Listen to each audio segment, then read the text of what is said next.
One frustration when starting on a fitness journey is the illusion of a lack of time. Throughout life, we got a lot of responsibilities, but we all got the same 24 hours in a day. We just have to figure out how to prioritize that time to hit our fat loss goals. In today's video, I'm gonna be helping you guys get rid of your gut and love handles, even if you are pressed for time and you can't spend 2+ hours in the gym. Guys, if you don't know who I am, my name is Jonathan. I went from 250 to 177, lost over 70 pounds through trial and error, and I make these videos to give you guys realistic and effective strategies that work so you don't have to waste time doing things that don't.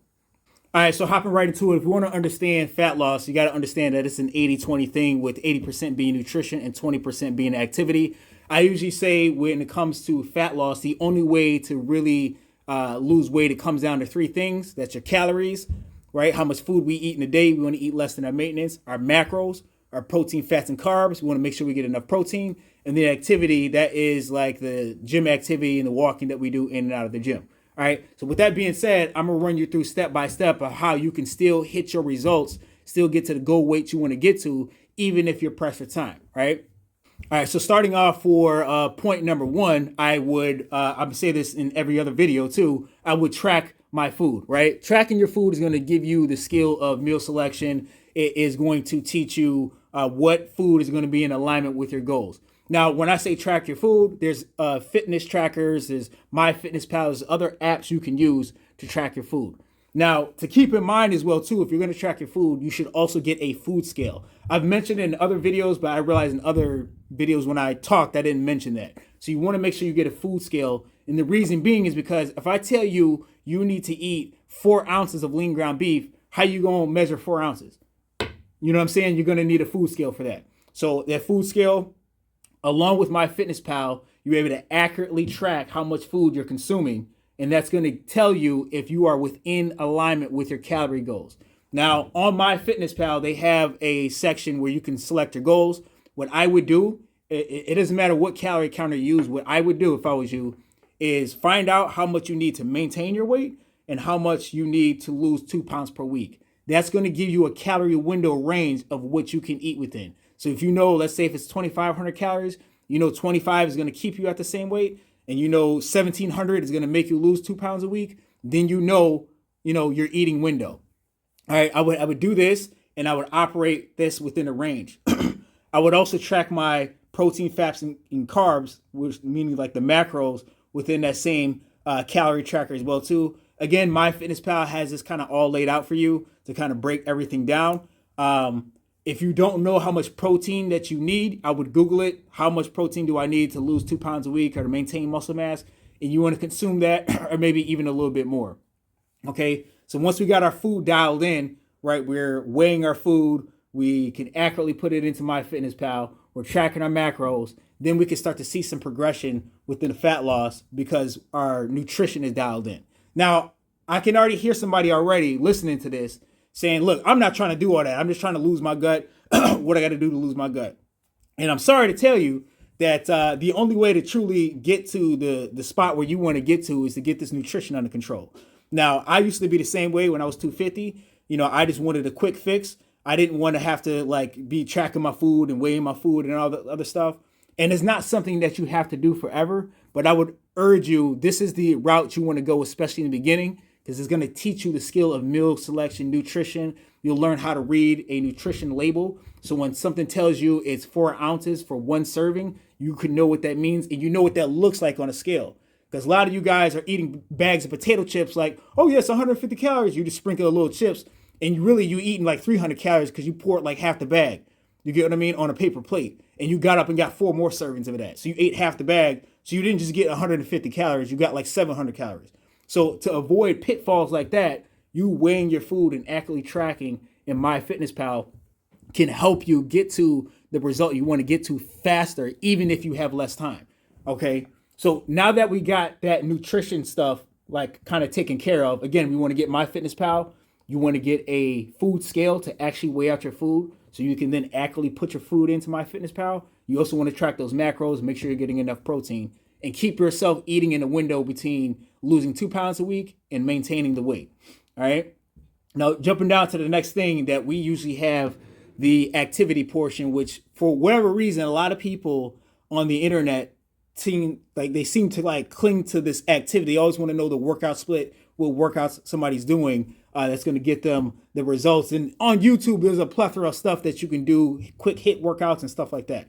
All right. When it comes down to activity, I'm going to say this, that the activity is last because the nutrition has to be right first in order for the activity to really get you the result that you want to get. Okay. Now, if you are going to pick a workout, my suggestion for fat loss, you want to train a little bit differently. We're not training to be a power lifter, and we're not necessarily training to be a bodybuilder. So what I would say is we want to maintain the muscle mass.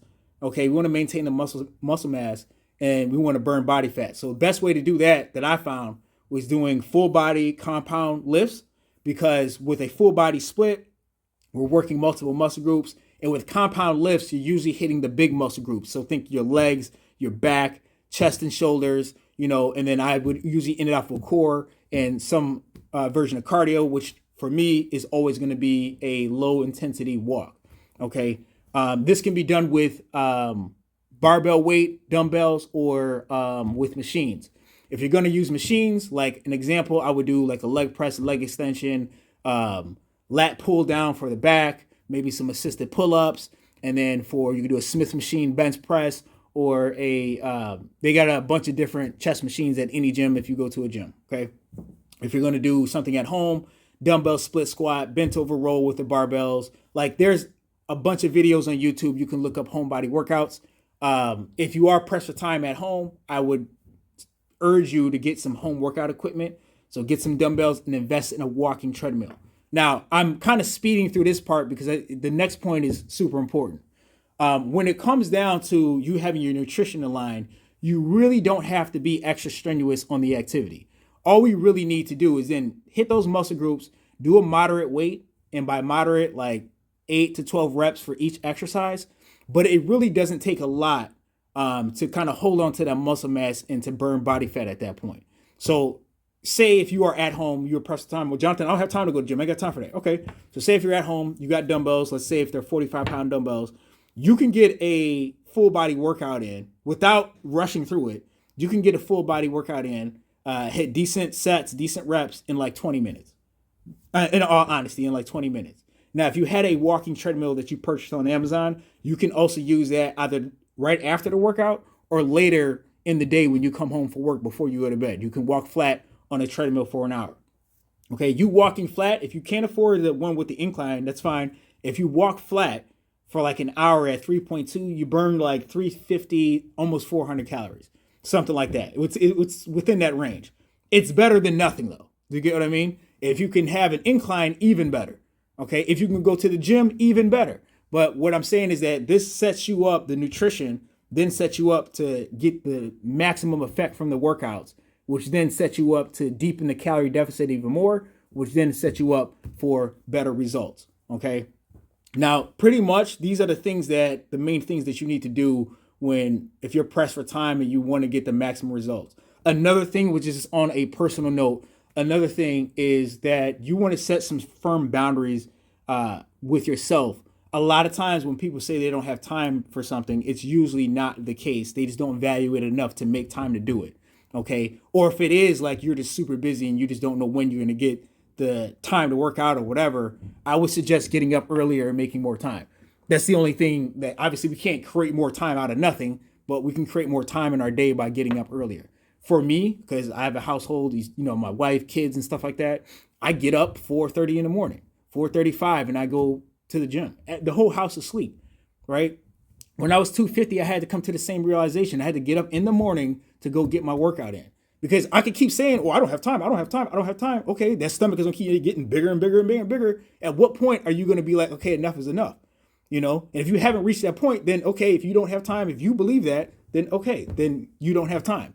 Then accept the fact that a year from now, your stomach is going to be twice the size it is now. And whatever weight you're at now, add 35 pounds and then continue on that for the next 5 years. If you're okay with that outcome, then cool. Then, keep telling people and telling yourself that you don't have time. But eventually, and I say this out of love, eventually, if you keep using the reason that you don't have time, eventually what's going to happen in that scenario I painted of 25 pounds one year, 25 pounds the next, 25 pounds the next, 25 pounds the next, it's going to start taking time away from you.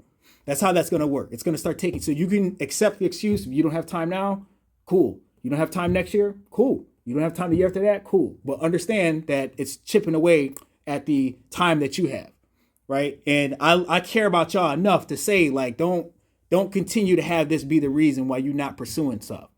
Okay, there's ways around it. Really, it's all about the nutrition anyways, right? I'm not going to press y'all on like what exercise to do and how to do it properly and all that stuff. You realize a lot of my stuff, if you watch a lot of my videos, it's really telling y'all to get this nutrition thing underneath control. And then for the activity, you still got a little moderate, still put some effort in. But if the nutrition isn't right, the activity really ain't gonna matter too much. Okay, but don't have this be the reason this week or this month of why you can't pursue the next goal. Like I said, you don't have to train like a bodybuilder. You don't have to be like, I'm not saying you got to look like me. I ain't saying you got to train like me. I'm saying that if you doing full body compound movements, you tracking your nutrition is going to put you in a position to get better results, right? And then stay consistent with it, because that's what's going to get you to the spot where you can drop those 50 pounds, 70 pounds or whatever.